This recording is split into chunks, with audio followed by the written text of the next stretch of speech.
इल्म नजूम इल्म ज्योतिष से मोहब्बत रखने वाले आप सभी अजीज़ दोस्तों को मेरा नमस्कार।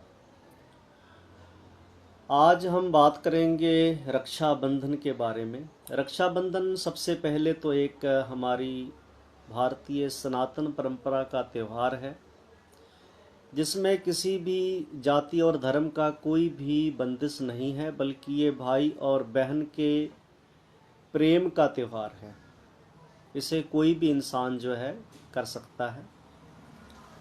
अब इसके बारे में तो आप सभी जानते हैं कि भाई बहनों के प्रेम का प्रतीक है, लेकिन आप एक ज्योतिष एस्ट्रोलॉजी चैनल पर आए हैं, तो चलिए इसके एस्ट्रोलॉजी पहलुओं के बारे में थोड़ी चर्चा करते हैं। इसकी जो शुरुआत होती है वह एक तकरीबन इसे पौराणिक कहानियाँ इसके साथ बहुत सारी जुड़ी हैं, लेकिन जो कहानी जुड़ती है वो होती है राजा बलि की।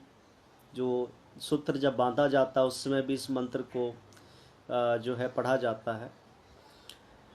राजा बलि जो थे उन्होंने अपनी तपस्या शुरू की, तप शुरू किया, ताकि कि वह इंद्रलोक पर कब्जा जमा सकें, स्वर्गलोक पर, जिससे इंद्र देवते ने जो है उन्होंने उनके अंदर घबराहट पैदा हुई और वो भगवान विष्णु की शरण में गए, यानी कि बृहस्पति की शरण में। भगवान विष्णु ने 52 जो अवतार है वह रूप उन्होंने एक 52 अवतार लिया, और उस अवतार को लेकर उन्होंने राजा बलि से जो है वचन मांगा, जिसमें कि 3 पग जमीन की बात थी। तो ये पौराणिक कहानी आप सभी को अच्छी तरह से पता है। इसके बाद राजा बलि को जो है वो पाताल लोक यानी कि पाताल लोक का स्वामी बना दिया गया, और इंद्र की जो राज था, जो इंद्रलोक था, वो बच गया। ये तो इसका एक पौराणिक कहानी का जो है एक जो कथा है उसका एक स्वरूप है। लेकिन अब हम आगे की जो इसके एस्ट्रोलॉजी एस्पेक्ट हैं उसके बारे में देखते हैं। जो पाताल है, पाताल लोक, और ऊपर का जो आसमान है इंद्रलोक, इसको कुंडली में खाना नंबर 12 और खाना नंबर 6 का स्थान दिया गया है। छठा घर जो है वो बुध की राशि है और केतु की भी राशि है, लेकिन यहाँ पर जो केतु होता है, केतु यहाँ पर नीच हो जाता है। 12वां घर जहाँ पर बृहस्पति और राहु का मुकाम है, यहाँ पर राहु जो है वो यहाँ पर नीच हो जाता है। इसके अपोजिट केतु जो है वो खाना नंबर 12 में जाकर उच्च होता है, और राहु खाना नंबर 6 में आकर उच्च हो जाता है। कुल मिलाकर जो असुर के जो देवते थे, राजा बलि थे, राजा बलि को यहाँ पर भगवान विष्णु ने उसको अपनी जगह, यानी कि जो राहु की अपनी जगह थी पाताल लोक, पाताल में राहु को जगह दिया, और आसमान जो था वहाँ पर उन्होंने देवते का राज जो था वहाँ पर कायम रखा। केतु जो है ये देव ग्रहों में देव की श्रेणी में आता है, और जो राहु है ये असुर की श्रेणी में आता है। अब यहाँ पर जो मूल बात ये है कि ये जो रक्षाबंधन का त्यौहार होता है, रक्षाबंधन के त्यौहार में एक बहन जो है अपने भाई से रक्षा सूत्र बांधकर वचन लेती है कि आप हर समय मेरी, हर विपत्ति में मेरी रक्षा करोगे। एक बहन जब तक शादी नहीं हुई है बहन बेटी की, तब तक वो अपने भाई और पिता की तरफ से जो उन पर आश्रित होती है, उनकी सुरक्षा की जिम्मेदारी भाई और पिता की होती है, और शादी के बाद ये जिम्मेदारी पति की हो जाती है। लेकिन यहाँ पर एक फैक्ट ये है कि जब शादी के बाद भी बहन बेटी दुखी होती है ससुराल में, तो वो हमेशा अपने भाइयों की तरफ देखती है, अपने पेके की तरफ देखती है। और भाई जो है वो जो कारक है यहाँ पर मंगल का कारक है। पति जो कारक है वैसे तो ये शुक्र का कारक है, जो खाना नंबर 12 में उच्च का होता है, और कुछ जगह पर ज्योतिष शास्त्र के अनुसार बृहस्पति को भी पति का कारक माना गया है। यहाँ तक कि जब नए शादीशुदा जोड़े जब शादी के लिए बैठते हैं, जो नए शादी जोड़े होते हैं, शादीशुदा जोड़े जो कपल होते हैं, उन्हें जब तक अभी शादी नहीं हुई है वेदी पर बैठे हैं, ऐसे समय में उन्हें भी लक्ष्मी नारायण का रूप ही माना जाता है और बहुत ही ये भी रिश्ता पवित्र रिश्ते की शुरुआत होती है, उस समय उनको लक्ष्मी नारायण का रूप माना जाता है। अब यहाँ पर जो जब राजा बलि को जब नीचे की ज़मीन दी गई, यानी कि पाताल लोक की, राहु को अपनी जगह दे दी गई, तो उन्होंने एक वचन मान लिया बृहस्पति से, विष्णु भगवान से, कि आप सदैव हमारे पास रहेंगे। और इससे जो है माता लक्ष्मी बहुत ही दुखी हुई, क्योंकि माता लक्ष्मी जो है शुक्र की कारक है और शुक्र भी छठे भाव में जो है जाकर नीच हो जाता है। बृहस्पति छठे भाव में किसी काम का नहीं रहता। बृहस्पति छठे भाव में हो, पंडित जी भी कहते हैं आराम हराम की रोटी होगी, यानी कि जिंदगी जो है वो खाना पूरी का ही नाम होगा, आगे बढ़ना नहीं, भूखे मरना नहीं, ऐसी नौबत इंसान की होती है। शुक्र की भी स्थिति छठे भाव में अच्छी नहीं मानी जाती। अब शुक्र जो थी, माता लक्ष्मी का छठे भाव में रहना, पाताल लोक में रहना, क्योंकि जहाँ पर भगवान विष्णु है वहाँ पर लक्ष्मी माता भी है, तो यहाँ पर ये दोनों के लिए स्थिति जो थी, यहाँ पर ये बहुत ही एक कष्टदायी स्थिति हम इसे मान सकते हैं।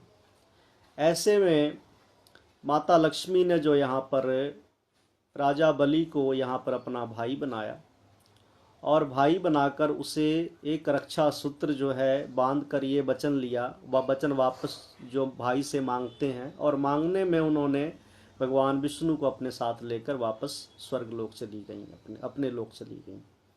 अब यहाँ पे हम पहले इस बात को समझ चुके हैं कि बुध और मंगल की कहानी है सारी।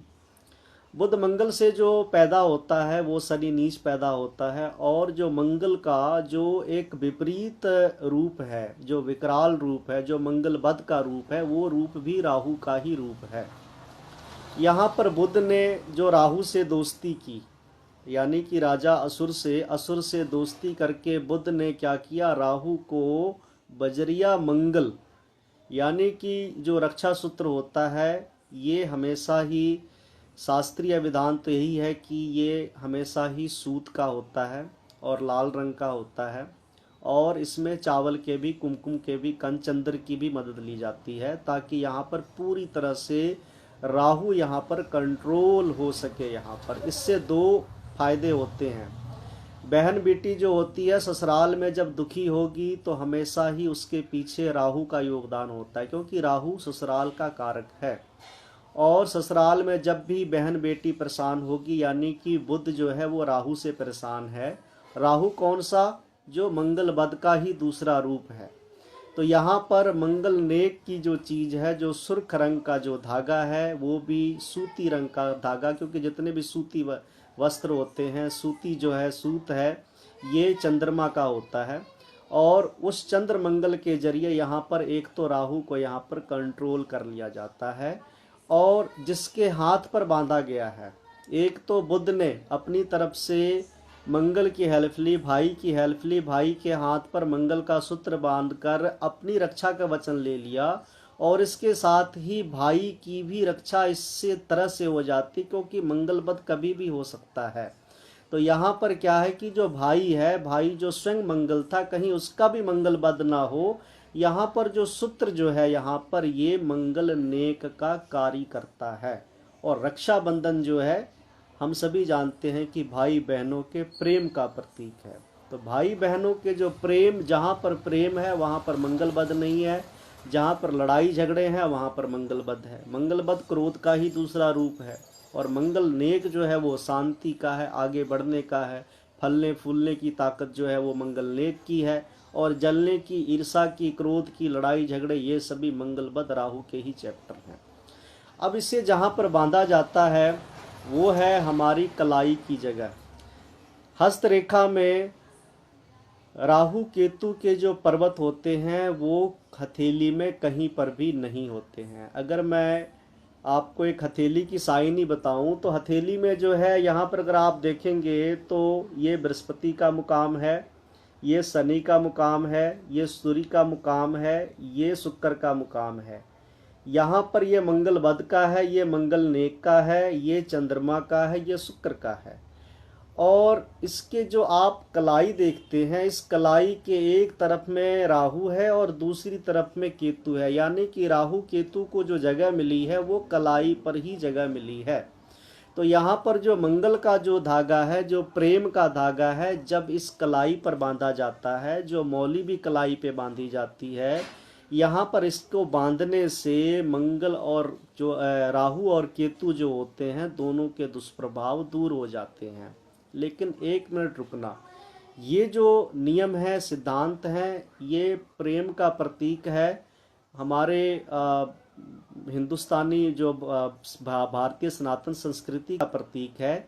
इस धागे को पहनाने से पहले इसकी पूजा पाठ भी की जाती, यानी कि इसे अभिमंत्रित किया जाता है। बिना अभिमंत्रित किया हुआ, चाहे वो रत्न हो, चाहे वो कोई भी चीज़ हो, वो कभी काम पूरी अच्छी तरह से नहीं करती है।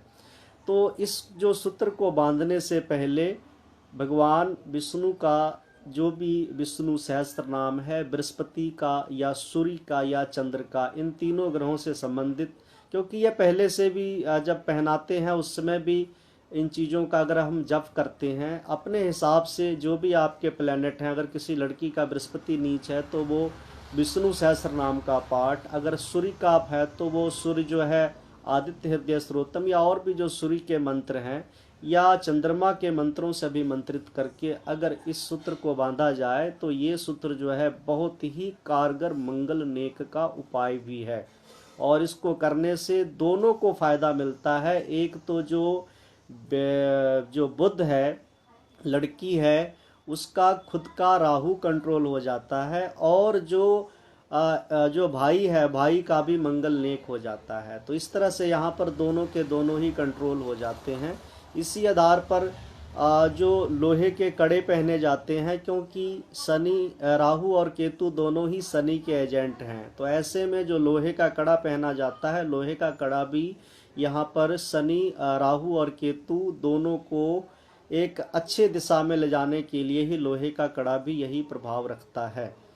यहाँ पर उसके बाद जो कड़ा पहना जाता है, तांबे का कड़ा पहना जाता है। तांबे का कड़ा जो होता है वो मंगल का कड़ा होता है, और इसको पहनने से भी, तांबा जो है मंगल है, राहु को कंट्रोल करता है, तो यहाँ पर इस तरह से ये राहु को भी कंट्रोल कर लेता है।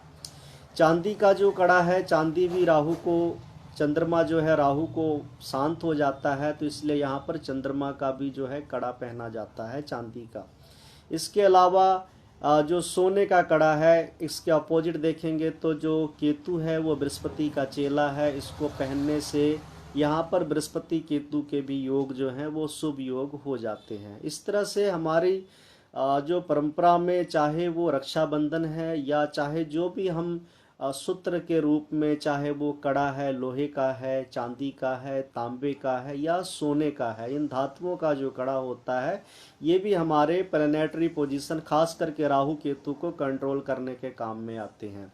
तो इस तरह से आप इस रेमेडी जो है, ये रक्षाबंधन की आप सभी को बहुत बहुत शुभकामनाएं, और इस रक्षाबंधन को बड़े प्रेम प्यार से मनाएं। इसको मनाने के पीछे ज्योतिष के सूत्र तो चलो मैंने आज जो है इसके ऊपर में अप्लाई किए या लाल किताब के अकॉर्डिंग किए, लेकिन जाने अनजाने में हमारी संस्कृति कितनी महान है इसका हम अंदाज़ा लगा सकते हैं कि एक छोटे छोटे से जो हमारी भारतीय सनातन संस्कृति के जो उपाय हैं, जो त्यौहार हैं, ये त्यौहार हमारे जिंदगी को सुधारने के लिए, मार्गदर्शन देने के लिए हैं, और इनका बहुत ही बड़ा महत्व है। तो इनको कभी भी मिस नहीं करना चाहिए। और इसके साथ ही जो जप तप अनुष्ठान है, अगर उनको अप्लाई करके जो भी प्लैनेट आपके कुंडली में है, जैसे आप जब भी आप जो सूर्य है या बृहस्पति है या चंद्रमा, जो नेक ग्रह हैं, इनकी कहीं पर भी कमी हो तो उनके जो स्त्रोत हैं, जो उनके मंत्र हैं या जो बीज मंत्र हैं, उनके बीज मंत्रों का जाप करके भी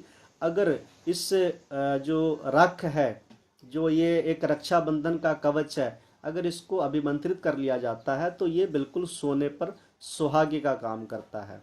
इस तरह से आप इस बात को समझ गए होंगे कि ये जो रक्षाबंधन का जो ये त्यौहार है, ये पूरी तरह से हमारे सनातन संस्कृति और भारतीय ज्योतिष से जुड़ा हुआ एक अनुपम त्यौहार है। ऋषि मुनियों की जो परंपरा उन्होंने चलाई, यह बहुत ही अद्भुत है, और इससे राहु केतु जो होते हैं दोनों ही कंट्रोल हो जाते हैं। तो इस तरह से आप इसको अपना सकते हैं और जो निम्नलिखित मैंने सुझाव दिए हैं उसका भी आप पालन कर सकते हैं। तो धन्यवाद। इस वीडियो को मैं यहीं पर ख़त्म करता हूँ। आपके विचारों का स्वागत है। अगर किसी प्रकार का कोई सवाल हो इस से रिलेटेड तो आप कमेंट सेक्शन में आप उसको सवाल को अपना रखें। अगर ये वीडियो आपको अच्छी लगी हो तो वीडियो को लाइक करें, अन्यथा डिसलाइक करने का ऑप्शन जो राइट है वो आपको यूट्यूब ने ऑटोमेटिक दिया हुआ है, उसका भी आप बाखूबी उपयोग कर सकते हैं। और अगर विचार अच्छे लगे चैनल को सब्सक्राइब करें, विचार अच्छी नहीं लगे तो चैनल को अनसब्सक्राइब करने का भी जो ऑप्शन है वो भी आपके पास बाकायदा यूट्यूब ने आपको दिया हुआ है। तो धन्यवाद आप सभी का, और आप सभी को फिर से रक्षाबंधन की बहुत बहुत शुभकामनाएं।